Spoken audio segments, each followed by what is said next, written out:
Welcome to the evening drive with me, your host Edith, Wanyenya, and today we have been joined by a gentleman called Imani, who is a counselor and a former addict of alcohol and drugs. Yes, and today, since our topic is about addiction, we'd love to hear from James what his experience was. Good evening, James. Good evening, Edith. How are you? I'm very okay. It's good to have you on our show. It's an honor to be hosted. Oh, thank you very much. Yes. So could you please tell us briefly, what is addiction to you? Addiction to me is anything that one continuously engages in, but faces negative effects out of it, but is unable to stop. So it's not only limited to drugs and alcohol.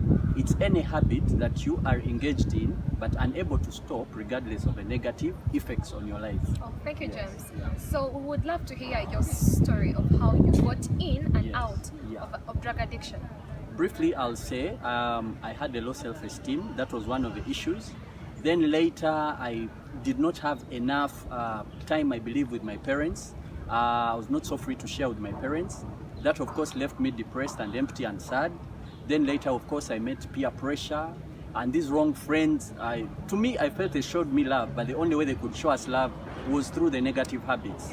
That's how I learned smoking, drinking at a very tender age of 13. And of course, with time, as we proceeded, went through high school, learned different substances, marijuana, Cuba, heroin, we learned all those things. And of course, later in life, after campus, things got so serious. I lost my mind, got accidents, survived many things like I survived mob justice. I was in jails. I believe in all this Kampala. I've been in very many jails, about 20 plus. You know, everyone rejects you. You try suicide. I was taken to alcohol drug unit, that is in Butavika National Mental Referral Hospital, left and relapsed. All those things seem to be they tried every solution, but everything failed. And of course, I thank God that it reached a time when I decided to embrace God and look back. That's how I managed to overcome. And that's what I do now to help others who are going through the same problem, overcome the problem. Wow, That's what it is in brief. I'm glad it's a very good story with a Yes. beautiful ending. Yes. So James, tell us briefly, generally, apart from your personal causes, Yes. what are the things that can lead someone to addiction? Number one, of course, is how you're raised, family background, the foundation of family. Some families lack fathers, some families lack mothers, some families lack both, or maybe even both parents are there, but they are not always available. So whatever it is, the problem is always, the foundation of the problem is family. Then of course, as you lack family, you get depressed. There are many questions you remain not unanswered. And of course, with time, the depression leads you to seeking for answers in the wrong places. Of course, bad people are always available to spoil you. So whenever you're looking for answers, bad people will always mislead you. If you don't know the difference between right or wrong, it's easier to be influenced by the wrong peer pressure. And of course, now we have things like media, social media. We have adverts which are always promoting alcohol.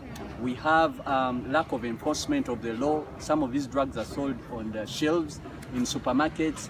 Then of course, social media has also played a role by showing these things to be cool, yet they are not. Then we have movies, we have our role models, the celebrities. Now we live in a world where it's easier to be influenced in all ways. Last words to the listener out there who is struggling with drugs. How can they get out? Number one, be open, don't keep quiet, seek for help, look for someone that you trust and talk to them, probably someone older. And the most important thing is remembering that you are an important person, you have a great future. It does not matter where you are in life, that's temporary. Life is going to be better. Give everything to God, make time and pray and seek God, because I believe the real power is supernatural for you to overcome addiction permanently. Thank you very much. Wow, that has been the evening drive with me, your host Edith, Wanyenya, and our guest who is James Imani.